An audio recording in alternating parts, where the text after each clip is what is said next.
Olá, pessoal, mais um episódio do nosso Armarinho Podcast e como a gente aborda aqui assuntos de A a Z, hoje a gente vai falar sobre o High Society, cinema e jornalismo. Não é isso, Adelaide? Olha, o nosso convidado não poderia ser mais interessante, mas antes de apresentar ele, o que a gente tem que fazer? Curte, compartilha, comenta, segue a gente nas redes sociais, @armarinhopdc. E no YouTube você já sabe, né? Tem que acionar as notificações, assinar o canal para não perder nenhum conteúdo exclusivo e inédito. Roda a vinheta.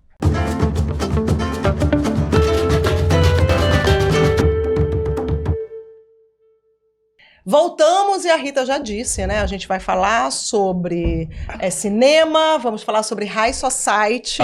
Olha, ele tá até rindo. Ainda existe High Society? E o nosso convidado, bem, se existe, o nosso convidado já tomou um drink com ela, já jantou, já publicou alguma notinha, porque a gente está falando de Ismaelino Pinto. Obrigado pelo convite, adorei, né? Vocês duas lindonas, assim, amigas de muito tempo, né? Na minha frente. Bora ver, eu gostei do A a Z, né? Porque a gente já engloba tudo, né? Tudo. Então vamos começar pelo... Vamos passar por tudo. Amores. Vamos passar por tudo, vamos conversar. Falando de amores, a gente sabe que um amor teu é o cinema. Sim, muito forte, muito forte. Como é que começou amor trazido, na verdade, pelo meu pai, porque papai gostava muito de espetáculo. Papai gostava de nos levar para circo, para teatro, entendeu? E levava para cinema, né? E esse foi um hábito. E eu li A Província do Pará também, que ele era leitor da Província do Pará. E eu cresci lendo Pedro Veriano, né? E o Pedro Veriano tem uma coisa que eu sempre digo, ele tem um frescor, ele é um crítico de cinema, pesquisador, sabe muito. Grande Pedro Veriano, tá bem ainda, né? E... o Pedro Veriano sempre teve um olhar de espectador, que eu acho que isso é bacana, porque às vezes você pode gostar de uma coisa, você pode ser até um especialista, ou pode ser uma pessoa que entende mais do assunto, mas às vezes fica um ranço de que você é crítico, né? Crítico eu acho muito forte. Aí você perde, eu vejo isso, porque participo de festivais, né? Estou no meio de críticos de cinema, acho que às vezes eles assistem um filme e perdem o olhar, o frescor do espectador. E cinema é cinema, né? O cinema é uma coisa muito subjetiva. Né? É encantamento. Exatamente. Né? Então a pessoa pode se encantar com qualquer coisa. Eu posso ver um filme que é considerado muito ruim e me encantar com aquele filme, né? Uma bobagem, uma comédia, ou qualquer coisa que seja. Conta pra gente um filme assim que tu assistiu e ninguém acredita que tu possas gostar. Aquele que tu só confessa, só tá gente aqui. Eu vou me lembrar de um recente agora, né? Que foi o Barbie, né? Que pra mim foi um filme bacana, mas é uma bobagem. Mas a crítica, de um modo geral, até curtiu, a crítica, de um modo geral, gostou, mas aí que tá, perdeu o olhar do espectador, porque eu acho que acaba acontecendo que viram coisas que eu não vi na Barbie, entendeu? Tem determinadas leituras muito profundas que alguns críticos fizeram, e que eu não consigo ver, entendeu? Eu consigo ver ali como um filme... Um entretenimento. Exatamente. E que valeu por isso. Exatamente, entretenimento, entendeu? Não consigo ver essas camadas profundas de um debate. Qualquer filme pode suscitar o debate, até o filme do Stallone fazendo o Rambo, ele pode suscitar o debate de todas as maneiras, sobre violência, né? Sobre essa loucura de guerra, enfim... Mas eu acho que pra mim é um filme normal, um filme de entretenimento, entendeu? Um produto muito hollywoodiano, entendeu?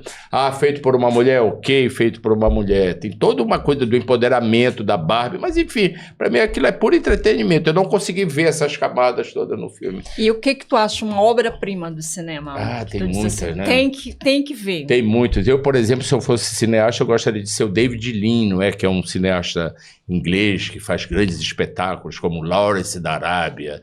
Eu gosto do cinema espetáculo, entendeu? Por exemplo, Oppenheimer eu gostei muito, porque eu acho que é um cinemão espetáculo, entendeu? É um cinemão complexo ao mesmo tempo, é um cinemão leve, e é um cinema que ele te encanta, ele é um encantamento para os teus olhos, né?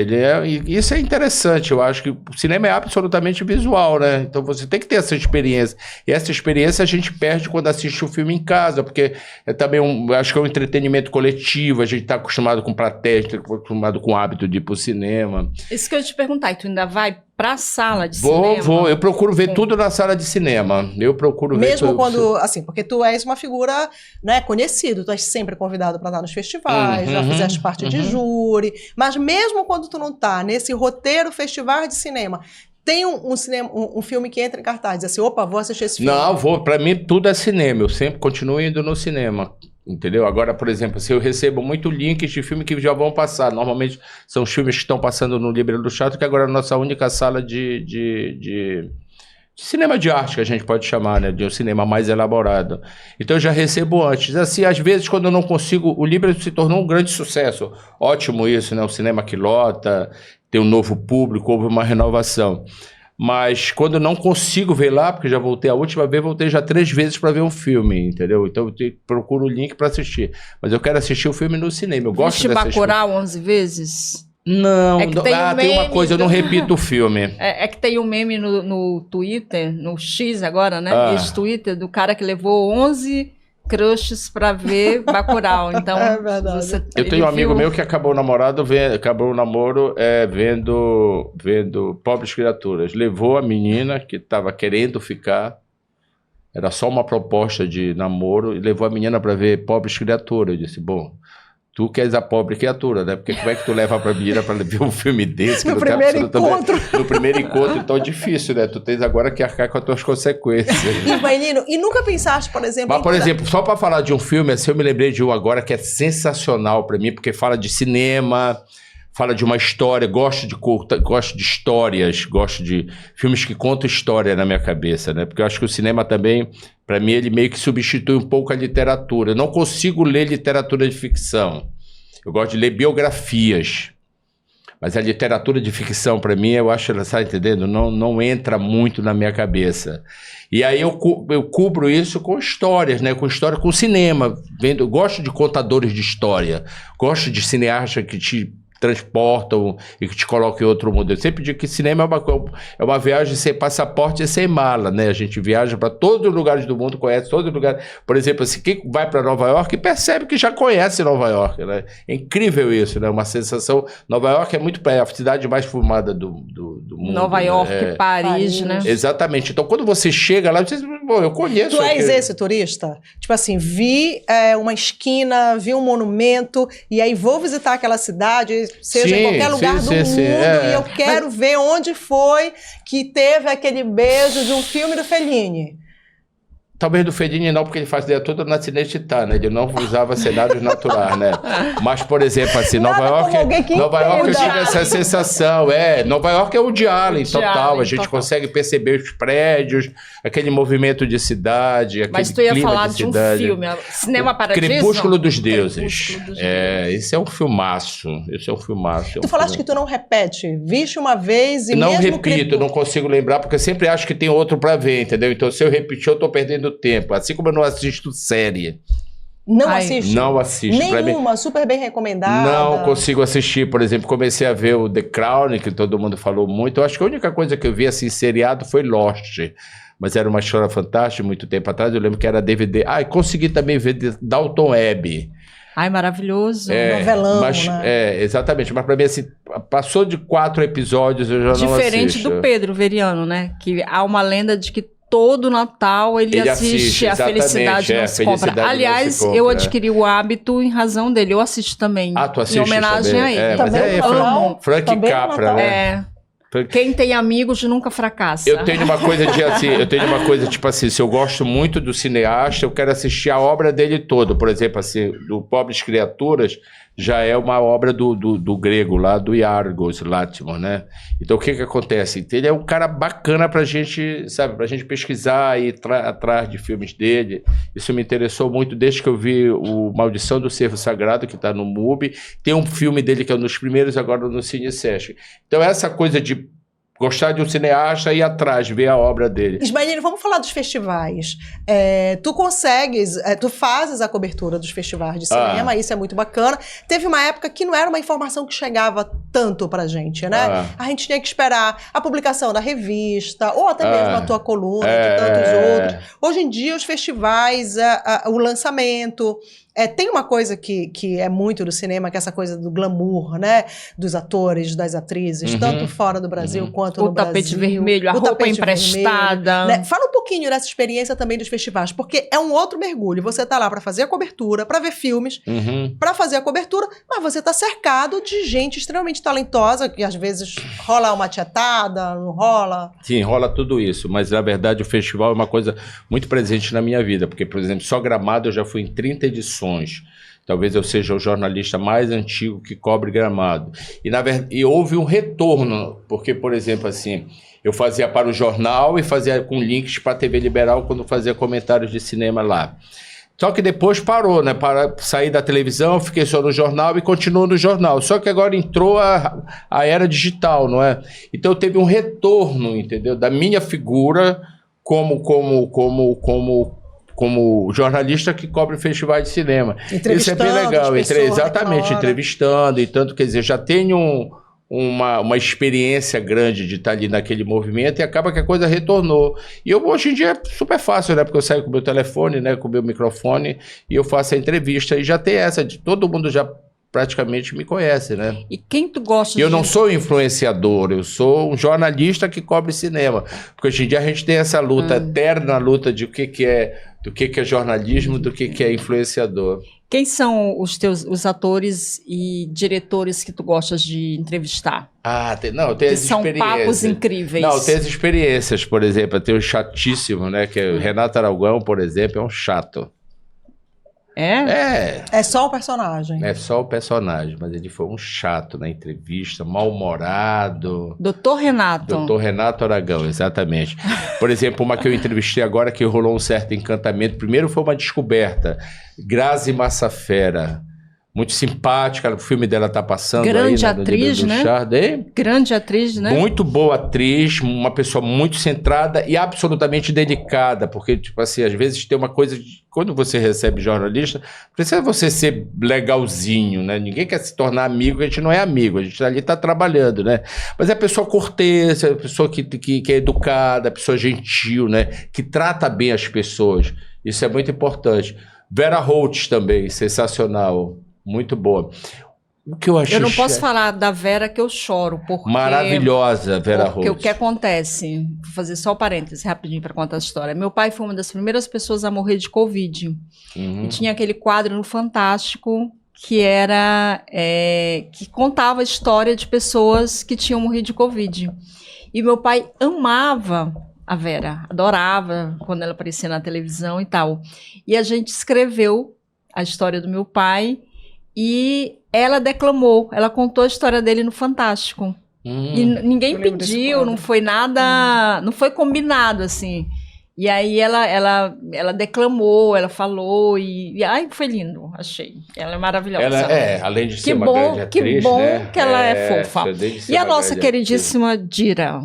Dira Paz é quase unanimidade, né? Todo mundo ama a Dira Paz. Diva, né? É uma grande diva maravilhosa, cinema, né? Eu acho que talvez... Mas sempre foi, isso é bacana, porque eu conheço a Dira há muito tempo, eu sempre digo isso para... Quando ela fazia teatro ali no Colégio Nazaré. Exatamente, quando eu falo para as pessoas, eu digo assim, olha, tem uma coisa da Dira que é bacana, ela sempre foi essa pessoa. O fato dela ter se tornado a Dira Paz não quer dizer que ela mudou, ela sempre foi essa pessoa que trata todo mundo muito bem. Ela é artista, atriz, né? Ela não é uma pessoa famosa apenas. Fernandona fantástica, mas a filha é melhor esquecer. Foi uma experiência ruim com a Fernanda Torres, não mas foi a Fernanda bacana. já teve, a filha já teve altos e baixos, eu acho que tá numa fase bem bacana. Tomara que ela tenha, né? Mas aí também ninguém é medicamento para esperar que ela se... para ver qual é o, mas Fernandona é incrível. Fernandona é incrível. Eu entrevistei a primeira vez Fernanda no Teatro da Paz, quando ela veio fazer Fedra, e ela trabalhava na TV Liberal, eu fui fazer a entrevista com ela. Ela é absolutamente fantástica, educada, e agora, recentemente, já com uma certa idade, né, ela continua sendo uma pessoa muito cortês. Porque, na verdade, é aquela história, não precisa o ator ser bacana com a gente, até porque a gente não está ali trabalhando, está todo mundo trabalhando. Em primeiro lugar, quando eu me apresento, já rola uma certa... Como tu já apresentas? Me apresenta assim, olha, porque antes de começar mesmo, tem uma conversinha ali que antes de começar a gravar, né? Então eu apresento, eu sou de Belém do Pará, então isso já é uma coisa que já abre, né? É bom ser de Belém? É bom, isso é bom pra eles, saber que tem gente daqui de cima, entendeu? Que o filme existe a possibilidade... Sempre teve essa boa Sim, exatamente. Agora a gente também coloca a Amazônia, sou de Belém do Pará, na Amazônia, a coisa cresce ainda. E a Dira Paz, na verdade, é um cartão de visita, assim, Dira e Fafá, eu acho, assim. São duas pessoas que quando você fala que você conhece, ou que você é da terra delas, isso abre um certo caminho, tem um certo encantamento. Dira, então, é uma queridíssima, assim. Agora, cobrindo o cinema há tanto tempo, nunca te passou pela cabeça mudar? Eu já fui, na verdade, eu comecei assim, né? Eu tenho 5 curtas-metragens. É porque pouca gente sabe disso. Pois fala sobre esse início, até porque tu trabalhaste na Rádio Cultura muito tempo e já levando, eu acho que foste a primeira coluna, o primeiro cara a falar sobre cinema. Né, nós éramos o único do Brasil. E na rádio. Não, era na rádio, chamava Lanterna Mágica. Na verdade, entrou eu e Milena Medeiros, entramos na Cultura com esse projeto de fazer um programa de cinema, porque nós éramos ligados à turma de cinema do audiovisual, o pessoal do Crava, o pessoal do que produzia nessa época cinema, na verdade, porque era película na época, né? E aí acabou acontecendo que ela fazia jornalismo, eu fazia direito, e aí juntamos, a gente já se conhecia, e o Francisco César, na época na Cultura, estava querendo projetos novos, enfim, nós fomos lá, apresentou, ele se encantou com a ideia. Exatamente, tanto que começou com ele essa coisa de cobrir festival de cinema, porque nós íamos cobrir para a rádio. Nós levávamos gravadorzinho. Ele era muito visionário. Isso, nós levávamos gravador com fita cassete, fomos cobrir Rio Cine, que é um festival que nem tem mais. E foi nessa época que tu assinaste os documentários? Que tu começaste a... Foi nessa época que eu já fiz. Eu já trabalhava na Cultura, porque eu já fazia esse programa, que chamava Lanterna Mágica, de domingo. Durou 12 anos o programa lá. Depois eu me tornei também diretor de programação, fiquei lá na rádio durante muito tempo nessa função. E aí, nós éramos o único, essa era ótimo, nós éramos o único programa de cinema naquele formato que fazíamos no Brasil, porque além de tocar, tinha programa de cinema, mas que era para tocar trilhas sonoras. Nós fazíamos jornalismo, né, com entrevista, e tocávamos música. Inclusive entrevistamos, por exemplo, eu lembro de fazemos entrevista por telefone também, marcávamos com entrevistados, olha, vamos ligar a tal hora, vou colocar você no ar. Fizemos Grande Otelo, então teve até, por exemplo, Marlene, cantora Marlene, Emilinha Borba falando de chanchada, o Anselmo Duarte. Pô. Então a gente entrevistou muita gente, porque a gente fazia esse contato para fazer por telefone, ou quando ia para festival, a gente procurava e fazia gravado mesmo, trazia a fita e editava, gravava. E aí ali surgiu a vontade de dirigir? Não, aí eu já fiz, nesse meio termo, eu fazia cursos de cinema, de realização, e aí fui convidado pelo Rohit, pela Lore, né? Rohit, artista plástico, né? Exatamente, Lore, que é a irmã dele também, que é uma artista plástica, eles iam fazer uma exposição que era de 20 anos, que eles tinham se juntado para fazer uma exposição junta. Essa exposição foi lá no Hilton. E aí, estávamos nessa época, muito juntos, eu ia lá no centro dele, tinha uma coisa... Exatamente, do Rajneesh, né? De fazer os exercícios, de uma certa meditação. E aí eu estava muito lá. E aí eu tive essa ideia, eu falei assim, escuta aqui, por que vocês vão fazer uma exposição? Vão fazer um vídeo que passe durante a exposição, ou seja, o vídeo vai fazer parte da exposição, que vai ser esse encontro de vocês dois. Tanto que o chama Laura Rohit 20 anos depois. E é uma videoarte, que era uma categoria que tinha, porque nessa época eram os videomakers, né, que surgiu, que eram as pessoas que trabalhavam com vídeo. Tu tens esse material? Tenho. Foi resgatado recentemente, inclusive pelo Allan Kardec, que era que filmava todinho. Ficou perdido durante um tempo. Aí eu fiz essa videoarte e comecei a escrever em festivais, comecei a ir para festival. Antes de cobrir, eu já ia para festival com esse trabalho selecionado, nessa categoria videoarte, tinham várias categorias, que era tudo feito ainda em fita batik, né? E aí,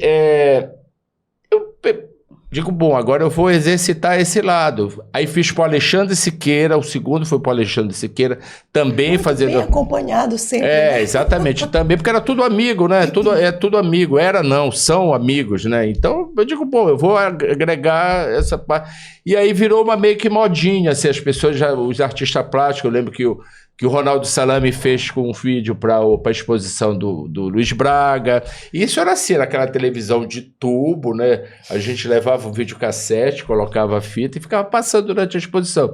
Então fiz o Alexandre Siqueira, que era o papelão reciclado, fiz a Lauren, fiz um que rodou o mundo, que talvez seja o que mais premiado, que foi o do Klinger Carvalho, uma exposição dele, há muitos anos chamado na Rochimu, Europa, exatamente, chamado Rochimu. Isso tudo curta-metragem, nunca passava de 15 minutos. Aí resolvi fazer uma ficção por um momento de sofrimento, de sei lá, alguma coisa que não estava bem na minha cabeça, um desamor, entendeu? Aí resolvi fazer o que era hurt, ou seja, dor, né? Que era uma mulher, é uma ficção, na verdade, é uma mulher dentro do Palacete Pinho, do Palacete Bolonha, entendeu?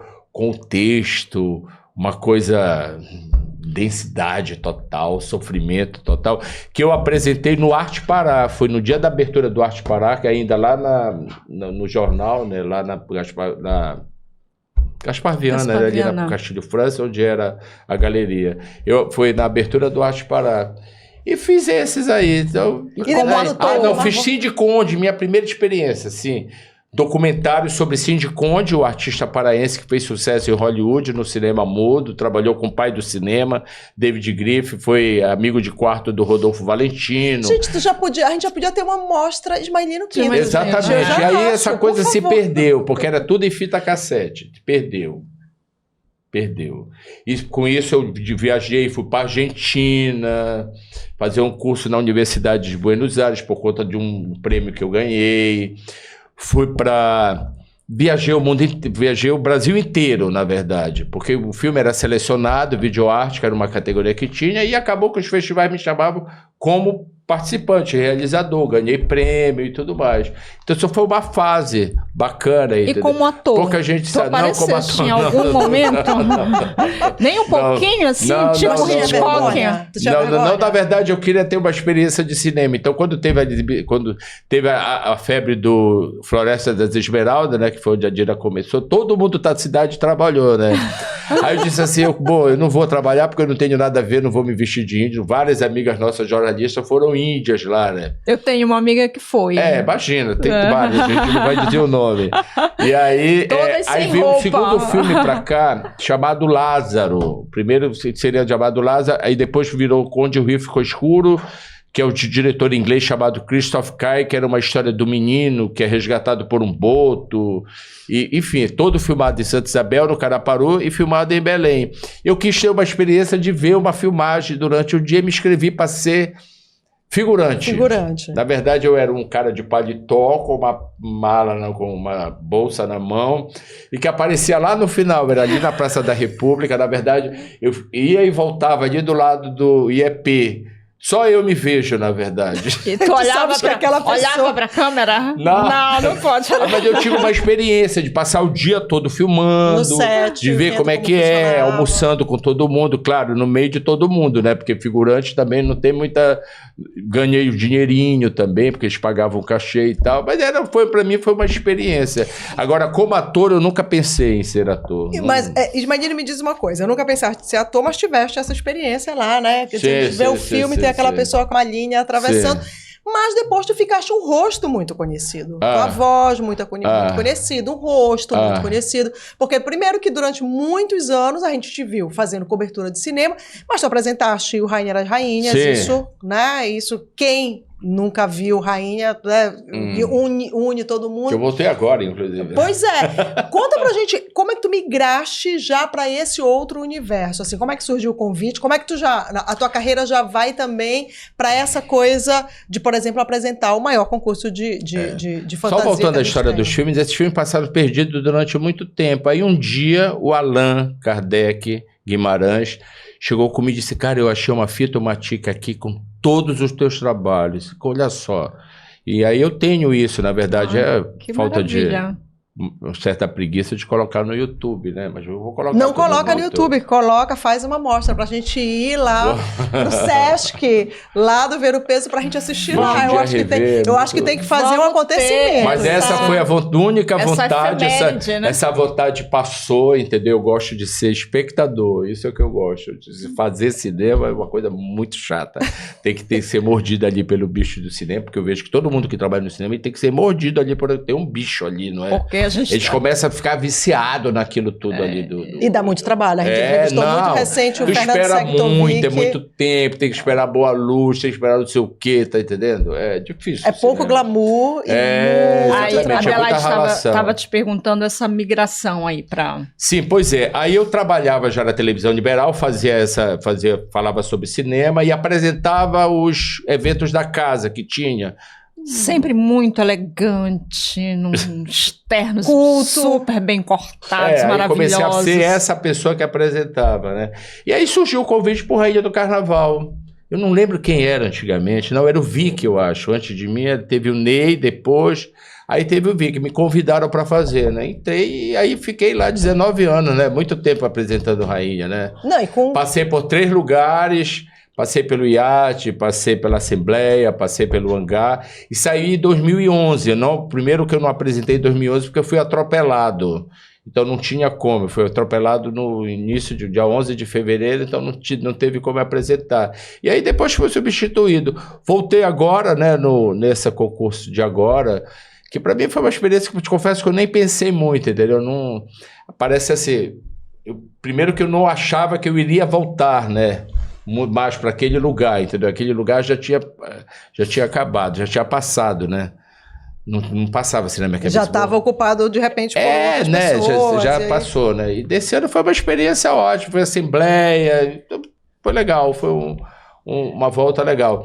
Agora sim, essa coisa do apresentador eu fiz durante muito tempo também, mestre de cerimônia, fiz muito também, entendeu? Muita coisa diversa.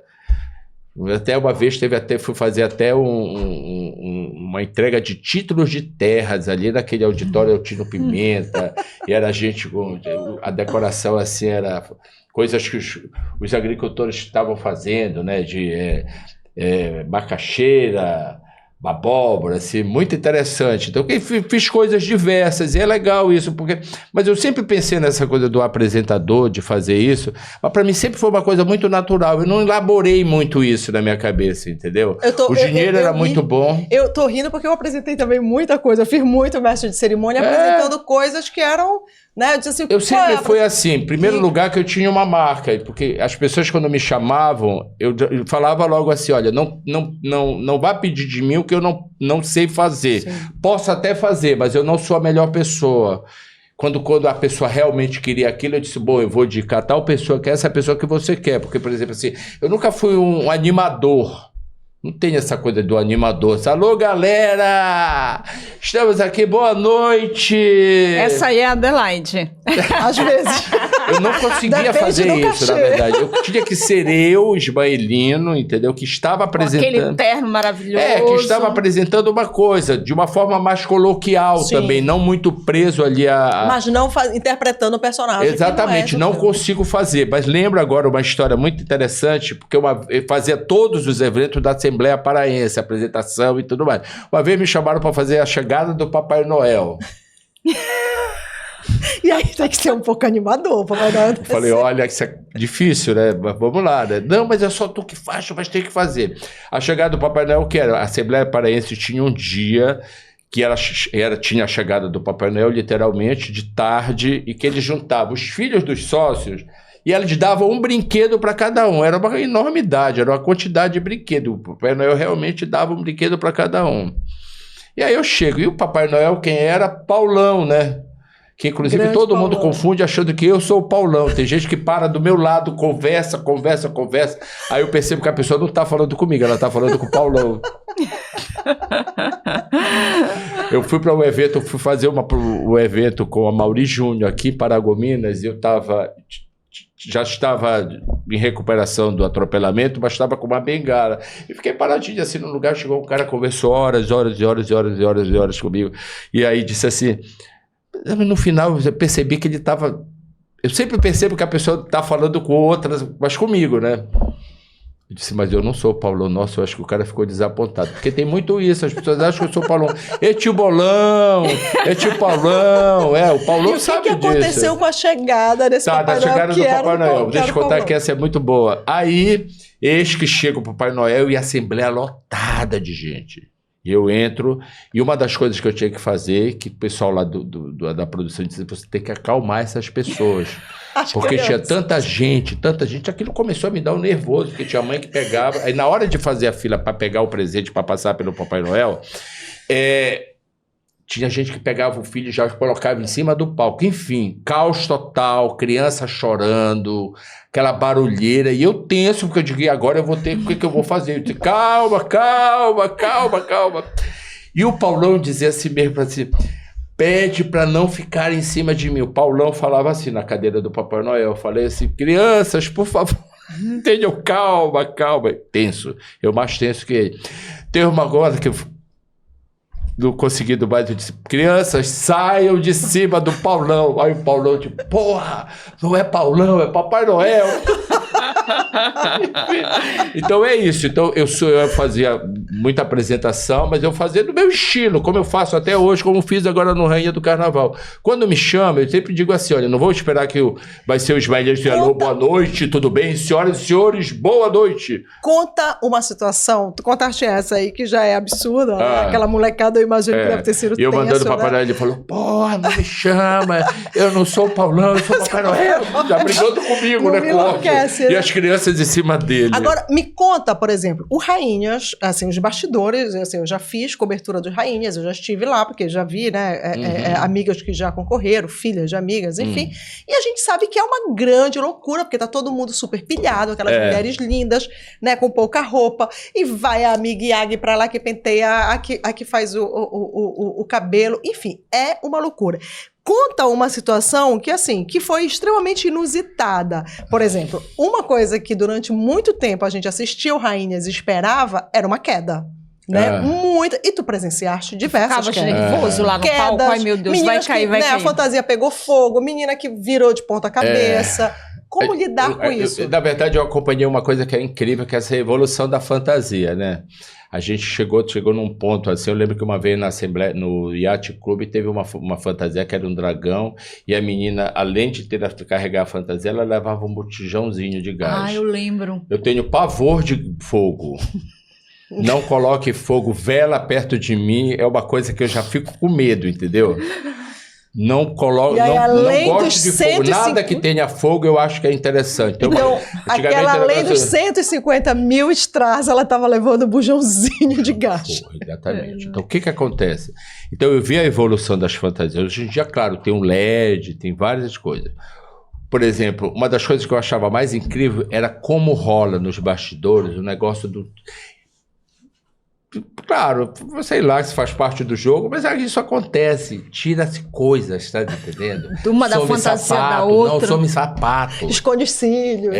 Some sapato, desaparece. Isso tem muito que depois a gente vai saber.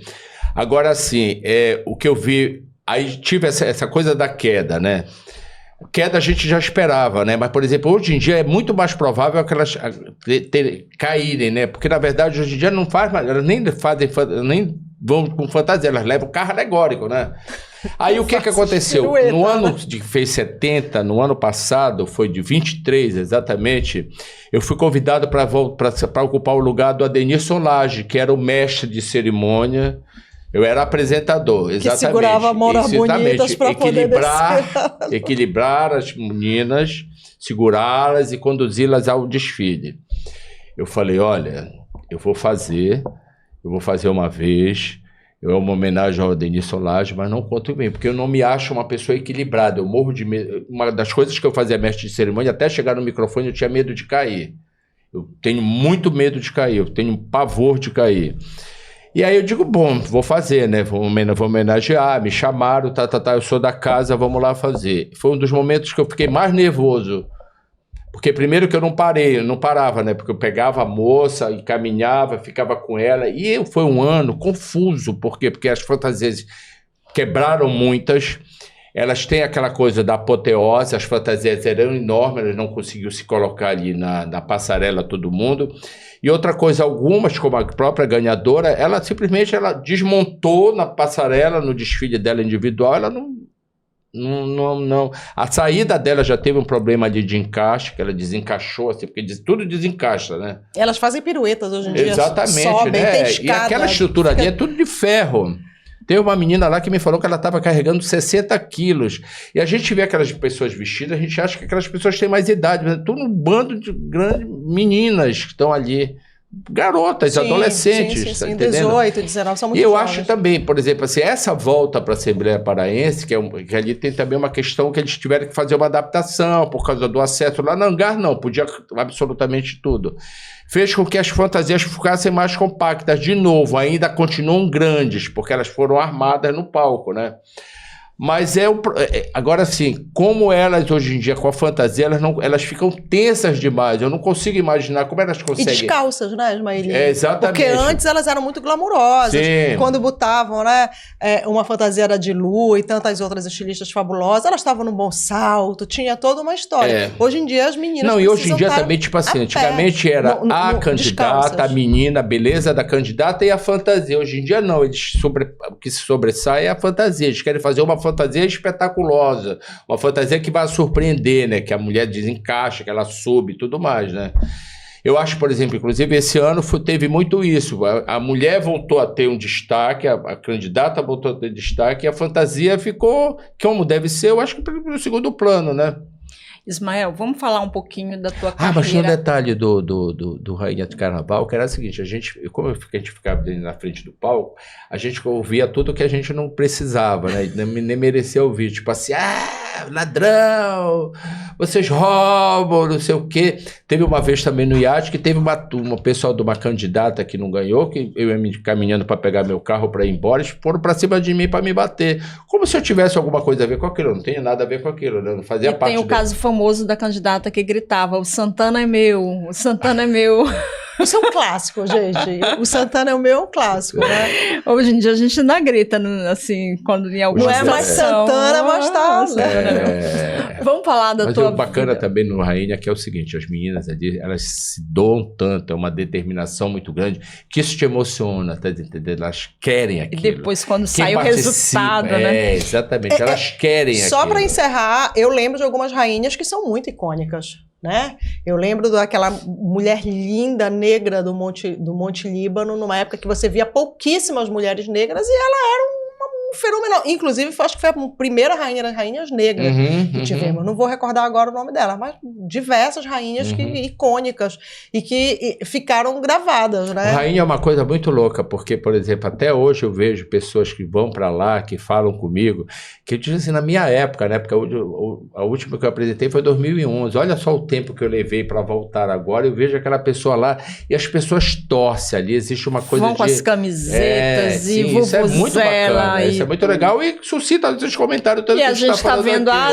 Alane aí, que é uma ex-rainha, né? Que ela tinha, inclusive, essa pretensão, né? A pessoa tem essa pretensão. Vamos falar da tua vida no jornalismo cultural. Como é que surgiu isso?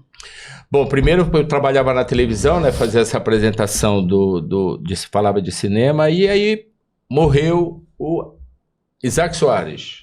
Incrível. Que era o Tigre. Exatamente, que era o colunista principal do jornal. Aí o Rômulo Melrana Júnior, na época presidente, me chamou para fazer uma coluna e disse, vamos conversar. Eu sempre assim, eu pondero, todos os convites que surgiram para mim, eu sempre pondero. Aquela coisa de dizer, olha, eu não consigo fazer animação, eu pondero, mas eu contigo uma pessoa que vai fazer. Então, quando me chamaram, eu disse, bom, talvez eu não saiba fazer essa coisa que o Isaac Soares faz, que é fotografia e a notícia, né? Talvez eu quero fazer uma coisa, exatamente, já sou da escola do Edivaldo, que eu trabalhava com ele, né? Eu trabalhei durante muito tempo com o Edivaldo, fui vice-diretor do Teatro da Paz quando ele era diretor. Ele é uma pessoa que ele me trouxe para o círculo dele, entendeu? E ele, na verdade, era um grande colunista. E o Edivaldo já fazia uma coisa de variedade. Já tinha mais informação. Exatamente, já era informação e, claro, alta sociedade, ou a sociedade. Então eu já comecei a colocar uma coisa de gente nova, uma turma jovem que já estava aí, claro, misturado com essa alta sociedade, com essa pessoa da sociedade que já tinha, com informação. Com o tempo, e hoje em dia eu acho que é muito isso, a gente percebe, por exemplo, assim, que essa chamada sociedade, ela se desfez. Eu não consigo identificar hoje em dia uma sociedade. Porque você antigamente. Você está falando dessa alta sociedade. Essa coisa dessa essa coisa mais a socialite. Exatamente. Típica. Exatamente. Porque hoje em dia a coisa se... Hoje em dia todo mundo tem a sua coluna social, né? Hoje em dia no seu Instagram você faz a sua coluna social. Antigamente, para você aparecer numa foto sua, você tinha que combinar com o colunista, né? Então, o que eu fiz? Eu fiz assim, eu digo, bom, eu não vou sustentar isso durante muito tempo, porque essa alta sociedade, ela envelheceu, né? Pessoas sumiram, desapareceram, né? Morreram ou saíram do circuito, né? Famílias mudaram, porque antigamente a sociedade, o que era? Era um grupo de pessoas que se conheciam, eram famílias conhecidas na cidade, a cidade era muito menor, e elas se juntavam de uma outra maneira, ou fundavam clubes, como a Assembleia Paraense, e lá era uma forma deles se juntarem, lá era uma forma de formar uma elite, né? Aí faziam os jantares, as grandes festas de aniversário. Sim, exatamente, que eram puxadas pelo colunismo social, né? Saiu na coluna social. Então, se eu saio na coluna social, eu sou sociedade. Você tinha ali, né? Exatamente, você mostrava quem era que fazia parte daquele grupo da alta sociedade. Isso acabou, né? Hoje em dia está todo mundo exposto. Mas ainda tem digamos assim, um assédio ao colunista, porque as pessoas, eu acho que aqui em Belém, principalmente, no Norte e Nordeste, de um modo geral, as pessoas, no Brasil, digamos assim, as pessoas ainda gostam de se ver no jornal. Por mais que elas tenham o Instagram, eu ainda vejo, às vezes, a pessoa tem um Instagram, tem muitos seguidores no Instagram, mas quando sai uma foto dela no jornal, ela compartilha. Sim, mas isso é uma coisa muito daqui também, entendeu? Tem isso sim. E as pessoas ainda te pedem muito para sair? Pedem, mas tipo assim, mas mudou o certo, mudaram essas pessoas, entendeu? Porque tipo assim, tem... Claro, núcleos familiares que já são uma terceira geração, essas pessoas também, elas têm um nome, mas elas também não estão interessadas muito em se mostrar, né? Porque essa coisa de se mostrar e mostrar hoje em dia, ostentar, é complicado, né? Porque chegou, por exemplo, eu ouvi falar, não sei se isso é real, mas eu ouvi falar que a própria Receita Federal ficava de olho nas colunas sociais. Eu lembro que o Edivaldo falava isso, olha, eles ficam de olho para saber quem viajou, quem foi para o exterior. Hoje fica de olho no Instagram, né? Inclusive, para ver pai que está devendo pensão e se está viajando, sim, né? Exatamente. Ismaelino, mas assim, nesse colunismo, que mudou? É isso que tu falaste, né? Teve uma coisa que era dos anos 70, anos 80, anos 90, que eu me lembro de ver muito isso. Estás citando o Edivaldo e vários outros incríveis aqui. Mas quem são os grandes colunistas, assim? Porque aí, hoje a gente já tem alguns nomes. O Ricardo Boechat foi um grande colunista também, que tinha, né, a coluna dele. Eu acho que teve uma linhagem. A Mônica Bergamo, durante muito tempo, fez isso na Folha. Acho que teve uma linhagem que terminou no Zósimo. No Zósimo. Porque aí o Zósimo também já estava migrando, porque o Zósimo, na verdade, misturou ali sociedade. Zósimo era o Globo, né? Exatamente, com aquele mundanismo carioca, são pessoas jovens, mais descoladas, que era um outro mundo que saía dessa coisa chamada sociedade, ou saía dessa coisa da elite, na verdade. Então, por exemplo, assim, no meu caso, eu percebi que eu tenho, por exemplo, até hoje, claro que eu coloco pessoas que são tradicionais, que são pessoas de nome da cidade, mas eu procuro mesclar com cultura, com arte, que é o meio que eu vivo, na verdade, é o que mais eu vejo, que eu presencio.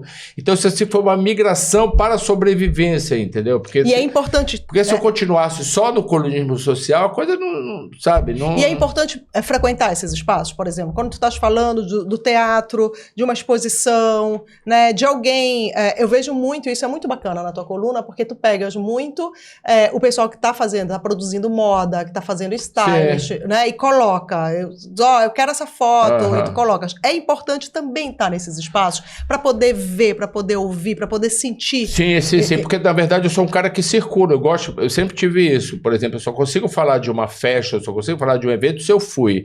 Porque chega muito aquela coisa do release, né? A pessoa dizendo assim, já vem com o texto pronto, assim, porque é o aniversário não sei de quem. Eu dou, claro, tem que dar, né? É uma questão também até de gentileza com quem te pede.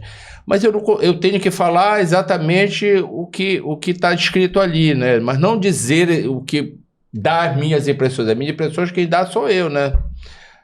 E tem alguns personagens. E fofocas. Eu quero saber também, porque assim, querendo ou não, no passado ou no presente, tu és um cara e qualquer bem jornalista... informado. Por exemplo, a Rita, ela não tá vendendo o peixe dela aqui, mas ela é uma mulher muito bem informada, Muito porque bem ela é informada. muito bem Tanto informada. quanto Ismael. Mas tu Mas a és gente um sabe cara... mais do que acham, né?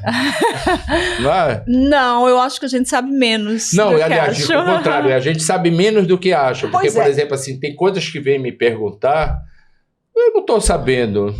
Mas a pessoa acha que a gente que sim, sabe. Pois é, É. e a fofoca? Porque querendo ou não, é um mundo que tem, assim... O que a deve gente tá- chegar de fofoca pra fazer ti. um filtro, saber se aquilo ali é uma informação ou se não é só alguém, né, fazendo ali uma intriguinha. Como é que tu lida também com isso? Pois é, mas isso eu sou filtrado, eu sou um cara muito coerente com isso, respeito bastante. Em primeiro lugar, eu acho que isso era uma coisa que incentivava-se muito quando eu comecei a fazer. É assim, tu tens que colocar coisas que não tem nome. Isso pra mim Veneninho, eu acho perigosíssimo. né, aquela não, coisa. perigosíssimo. Primeiro que eu não sou assim. Segundo que eu acho que notícia tem nome, né? Notícia tem nome. Era dar notícia, mas não citar quem eram as pessoas e veneninho, deixar só... assim, sabe? Fazer drops de venenos. Então, notícia tem nome, eu acho. Os personagens, né? Tem que Eu dar acho que nome. notícia tem nome, tá entendendo? Porque acho que às vezes, por exemplo, assim, às vezes você coloca uma coisa, se você lida com isso, eu vejo que ainda tem algumas pessoas que fazem isso, pra nada, né? Porque cria várias e várias situações, porque a pessoa não cita, e várias pessoas acham que é ela. Direta para diversa. Exatamente, essa coisa do direto. Eu acho isso muito ruim. Tu já publicaste alguma coisa que tu te arrependeste nesse sentido? Talvez sim, mas porque fui meio que... Envenenado. Exatamente, fui envenenado, entendeu? Fui na corda, coloquei, e a pessoa até hoje tem raiva de mim, com toda razão. Entendeu? Porque era bem direto, era bem identificável essa pessoa, e ficou com raiva de mim. Sabe? Mas eu não caio mais nessa, entendeu? Porque às vezes você é envenenado. Aí isso sim acontece. Por exemplo, se eu saio à noite, tem aquele que vem aqui me envenenar, mas não dou nome. Ou chega contigo e diz, tem uma coisa para te contar, mas eu não posso, tu não podes dar o nome. Então não me interessa tu contar. Então nem me conta. Exatamente. Teve um agora, semana passada, que disse assim, veio um grande ator participar de uns 15 anos. Eu disse, tá bom, quando é os 15 anos, quem é o ator? Mas eu não posso te falar porque é segredo, só pode falar depois. Então depois você me fala, para ti, que vai ser interessante eu dizer. Agora, o que interessa uma pessoa dizer, eu vou... Tal pessoa vai fazer uns 15 anos com um ator muito famoso. Isso não é uma notícia muito desinteressante, não é? Não tem graça, eu acho. Agora, essa coisa, por exemplo, assim, eu frequento bastante, mas frequentei até mais. A tia Cândida frequenta toda É isso que eu quero. Vamos falar de tia Cândida. A tia Cândida frequenta vamos sempre. falar primeiro. Vamos assim. Tia Cândida é um lugar que eu vejo. Aí vem aqui, tem um que me chama de longe, assim, sabe? Eu fico sempre no balcão. A pessoa faz assim: vem cá. Eu disse: Não, vem tu aqui. Quer falar comigo? Vem cá. Quem é a tia Cândida? É o alter ego? Conta também é o alter ego. Tia Cândida são meus amigos. Tia Cândida são as pessoas que falam as coisas pra mim. A tia Cândida cabe muito isso, né? Mas tu vê que ela é mais sarcástica, irônica do que fofoqueira. Ela não é fofoqueira. Ela fala inclusive dela, né? Como diz a tia Cândida, ela tá falando dela, né? E é um personagem. Aí quando eu criei a tia Cândida, foi um celeuma, né? Primeiro de todo mundo sabia quem era. E nessa época era só impresso, né? A gente fazia só impresso. Então, quando saiu o jornal de domingo, nossa, era a página inteira. Era a página inteira, assim, era esperar, Aí começava. Não tinha nem telefone... Celular, né? Era assim, eu sei quem é. Essa pessoa que tu tá falando, eu sei quem é. E não era. O balcão de apostas se abria. Eu tinha uma coisa só da dona do jornal, que ela dizia assim, se eu te perguntar, tu me contas, porque eu sou a dona, mas tu tem a obrigação de me falar. Eu concordo com ela. Eu acho que se eu sou a dona do jornal... Se eu te perguntar, tu me contas, que eu tenho a obrigação de te perguntar, porque eu sou a dona, exatamente. Eu quero saber quem é. Me conta essa fofoca. Alguma vantagem tem que ter em ser. Exatamente. Ela é muito carinhosa da parte dela, mas ela morrava de rir dela.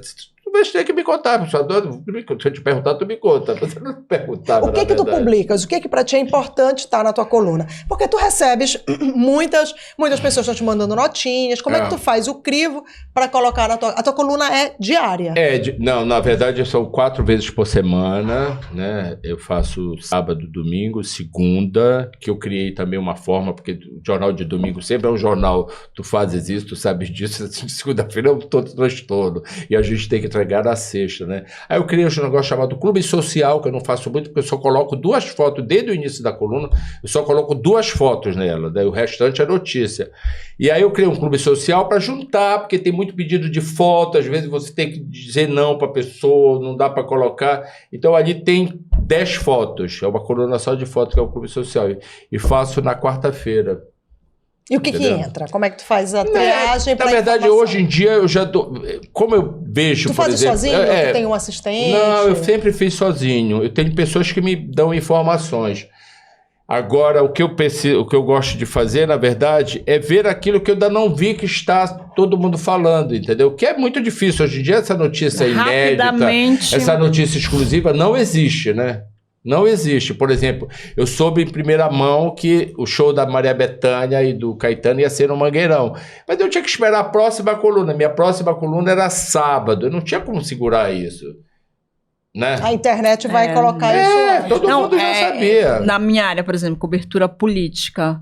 Antes era ótimo, porque a gente ligava para o celular do político e pegava um fato novo, porque ele estava querendo divulgar, e dava um furo, às vezes. Só que agora, quando o cara tem algo importante, ele vai para o Twitter dele, ou pelo Instagram dele, enfim. A gente que faz ainda impresso, aliás, isso é uma coisa incrível, porque qualquer lugar que eu digo, isso pesa, inclusive, é bom você dizer, que bom que tu ainda tens um impresso, porque isso é raríssimo, né? Talvez desses jornalistas que cobrem festival de cinema, talvez o único Globo, Folha de São Paulo, Estado, são os únicos que ainda vão, entendeu? Mas não... Vocês dizem assim, mas ainda tem impresso lá, tem impresso, coisa tem um diferencial. Só antes, falando dos personagens, e as Jaciras? Quantas são, do que se alimentam? Mas eu falando dessa coisa do colonismo social da mudança, tipo assim, do meu espelho, que era Edivaldo, tem uma coisa, o Edivaldo tinha muito do Zósimo, eu acho assim, uma coisa que na época eu me inspirei muito foi a Joyce Pascovitch, na Folha de São Paulo, que ela fazia uma coluna que tinha muita arte, tinha muita coisa de moda e tudo mais, assunto diverso, e que ela juntava um pouco, fazia uma miscelânea de todo mundo, né, os 400 paulistanos e tudo mais, e as Jaciras era dela. Porque tinha uma coisa que ela colocava um dia que tinha Jaciras.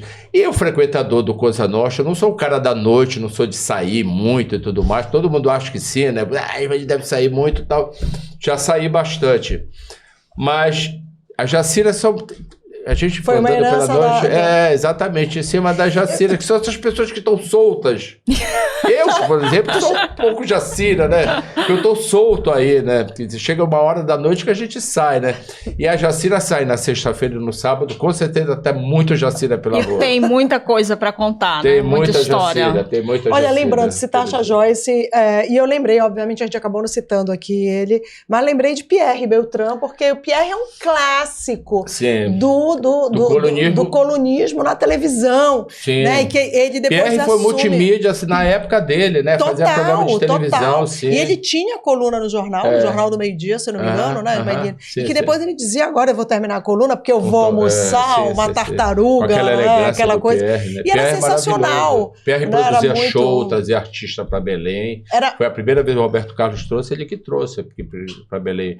Pierre era uma figura fantástica. Eu acho que o Pierre merece, inclusive, um trabalho. O Marcelo fez um trabalho de dissertação de mestrado com ele, mas eu acho que o Pierre era um cara que, para se resgatar o arquivo dele e para resgatar a história dele, porque ele foi um cara multimídia, ajudado pelo seu Rômulo, né, do Liberal, fazia televisão, quer dizer, já era um pouco isso, entendeu? Que eu faço. E ele também tinha, um pouco, né? Ele agora, tinha humor, ele tinha... Usava um lenço no ainda, digital, né? sim, elegantérrimo. E um homem Exatamente. extremamente educado, Educadíssimo, culto. exatamente, educadíssimo, muito educado. E a Jaciras é isso, a Jaciras é o que estava solto. Nós somos um pouco Jacira, porque quando a gente sai sozinho, depois pro restaurante nós chegar sozinho, é um pouco Jacira, né? A Jaciras é assim. Viva mas a tia Jaciras! Cândida são várias pessoas, mas até hoje as pessoas chegam para mim e dizem, eu sei quem é a Jacira. Que é a tia Cândida. Agora eu tenho uma coisa aqui para contar que eu não contei ainda para ninguém. Tu sabes que é apaixonado pela Jacira, chama-se Dira Paz. E outra coisa que eu descobri através do Rui Paiva, que é da banda, né? Sim, que é do filho do Orfeu. professor Merivaldo Paiva, figura ótima. Ele disse assim, cara, eu tenho uma rede que quando tu mandas a coluna que tem ali a tia Cândida, eu espalho. Isso, várias pessoas agora chegaram comigo e falaram isso. Cara, eu pego e mando para todo mundo. Assim, quer dizer, a tia Cândida é bem... A tia Cândida é um sucesso, né? Pelo que ela é, pelo que ela fala. Mas voltando, Dira adora a coisa. Eu tenho uma amiga minha que é do Globo, Suzana Schild, que é crítica de cinema, e ela também adora a tia Cândida, apaixonada pela tia Cândida. E aí a Dira chegou comigo uma vez, faz tempo já, e disse assim, bora fazer a tia Cândida? Eu disse, como fazer a tia Cândida? Eu faço a tia Cândida. Olha, ela interpretando. Eu quero fazer tia Cândida no teatro. Topa? Eu disse, topa. Gente, olha, isso já queremos ver. Top. Vamos fazer a tia Cândida no teatro. E aí, Suzana Schild, que é uma pessoa ligada à literatura também, já escreveu livros, e faz tradução de peças de teatro, textos e tudo mais, você resolveu fazer. Então, está em andamento um texto para Dira Paz, com tia Cândida fazendo.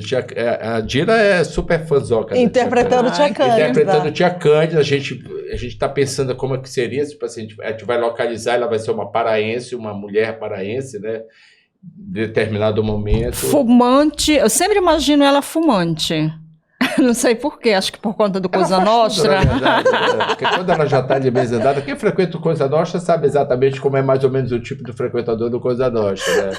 Então a tia Cândida é ótima, ela já existe, inclusive, entendeu? Tia Cândida fala por mim às vezes, sabia disso?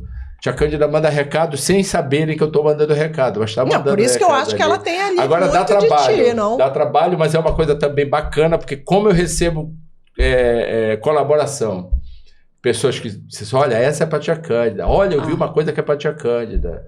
Agora, recentemente, eu falei com a Dira, essa coisa de, olha, tá andando, a Suzana já começou a pensar, já começou a fazer um texto, seria ótimo, imagina a Dira Paz fazendo tia Cândida. Ismaelino, com essa trajetória, tu tens uma trajetória profissional muito rica, né? São muitos anos e sempre atuando, tu sempre foste um Ismaelino e aí fazendo coisas, do Papai Noel, é a coluna, e aí agora é muito bacana, estás compartilhando com a gente, né, esse projeto futuro com a Dira, mas o que tu achas, dizer assim, eu gostaria de ainda colocar isso no meu currículo e ter isso como não digo que profissão, mas tu gostaria de realizar?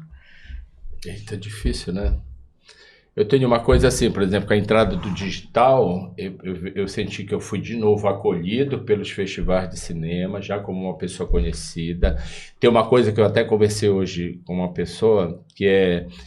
Hoje em dia eu tenho uma alegria de encontrar muita gente que fala bacana, assim, sabe? A pessoa chega comigo e diz assim, nossa, tu és o cara, já tem tempo, já tem história. As pessoas vêm elogiar isso, elogiar o meu trabalho. Outra, eu percebi assim, que desse tempo todo, eu fiz toda essa trajetória, eu nunca mudei para ser de ismaelino. Eu comecei ismaelino do jeito que eu sou e continuo do mesmo jeito. Tanto que quando eu fui pro digital, teve uma história assim, olha... Tu vai pro digital, tu tens que, sabe, orientação, né? Tu vai ter que fazer uma coisa mais elétrica, mas não sei o que. Eu digo, não, cara, não vou fazer, não sei fazer. Eu vou ser como eu sou, como eu tô sendo aqui com vocês.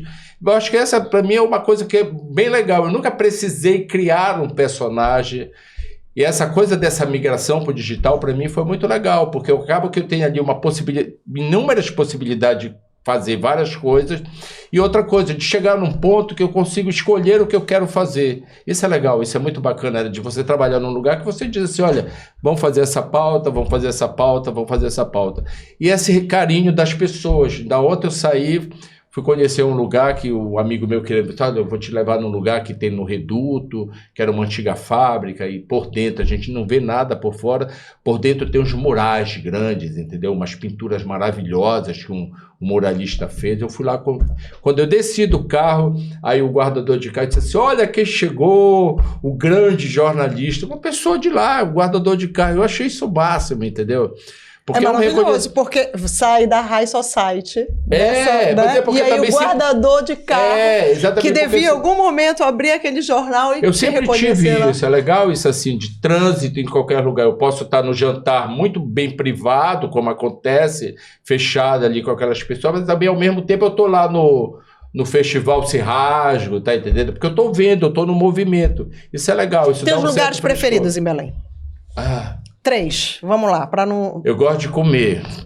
Eu também sou aquele tradicional, né? Eu sempre vou para os lugares que eu já conheço, tipo Roxy Bar eu vou desde o início, Avenida eu vou desde a época do meu pai, continuo frequentando, e Cantina Italiana. São lugares que eu gosto de ir, entendeu?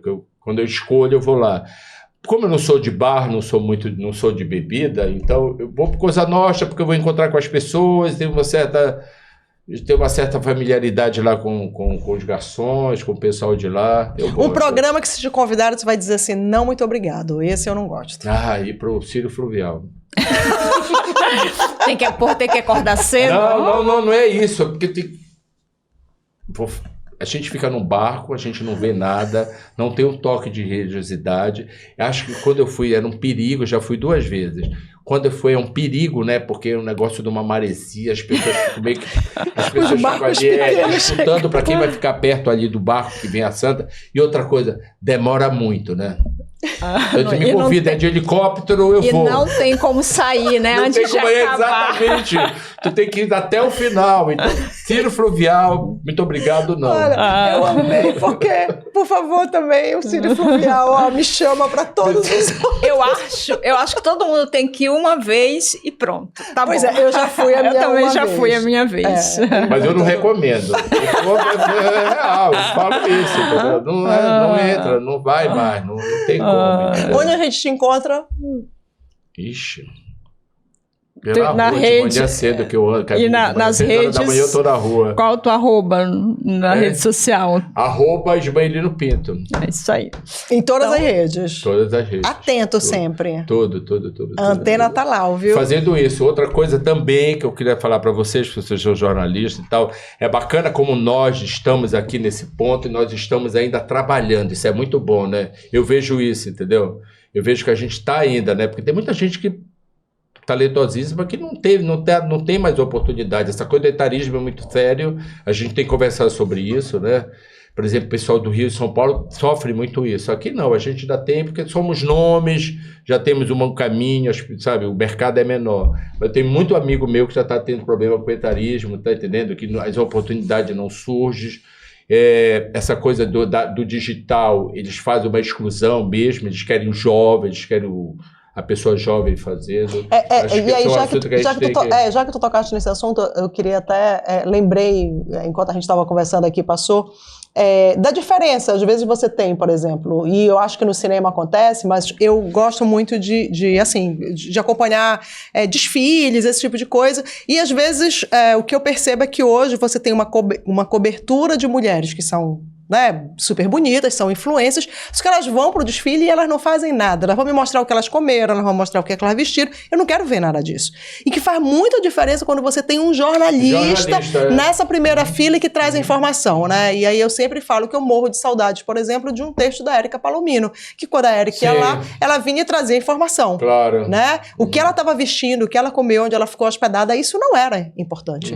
Né? E naquela época isso nem era dito. Hoje, eu acho que é bacana, pode até falar, eu acho que até dá, né? É um vernizinho, né? É uma maquiagem, acho que funciona. Acabou. Mas a informação, ela ficou para trás. O jornalismo cultural está cada vez sumindo, né? Por quê? Porque ele está sendo tomado pelas influências. Por exemplo, hoje em dia, quando a gente vai fazer cobertura de evento, seja uma pré-estreia, ou seja um festival, que a gente está cobrindo o festival, essa coisa do influencer, ele, na verdade, ele pega um detalhe ali, não é? Primeiro que ele torna para si, né? Porque o influencer, na verdade, em primeiro lugar, sou eu, né? É o ególatra também. Exatamente. Em primeiro lugar, sou eu, ególatra digital. Então, ele traz para si, né? E aquilo é secundário que ele está fazendo com a entrevista que ele vai fazer. E aí não tem conteúdo, né? Eu sempre digo assim, olha, eu sou jornalista, eu faço conteúdo. É conteúdo, é informação, sabe? Tanto que eu faço uma cabeça e chamo e quero ouvir o cara, a pessoa falar. Não estou preocupado em... Não sei fazer essas miudezas, na verdade. Por exemplo, assim, uma coisa que eu não me adaptei ainda é o TikTok. Eu não sei usar TikTok. A gente confessa que a gente também não. Então, Vamos fazer o cursinho juntos. Sim, exatamente. Aliás, a gente tem que botar isso aqui no TikTok. Total. Exatamente. É o que me falam. Cara, tu tens que o pessoal lá do Liberal Português, tu tem que ir pro TikTok. Eu falei, não, mas é mais uma coisa. Tá bom que eu faço. Entendeu? É isso, né? Não? Imagina, podia ficar batendo papo aqui, beijos né? da tia Cândida, beijo de todas as Jaciras, que elas estejam por aí na Vamos esperar a cidade Dira como tia circulando. Cândida, né? Ai, nossa. Que fabulosa, que E olha, fabulosa. se tiver participação especial de Jacira, eu quero ser figurante.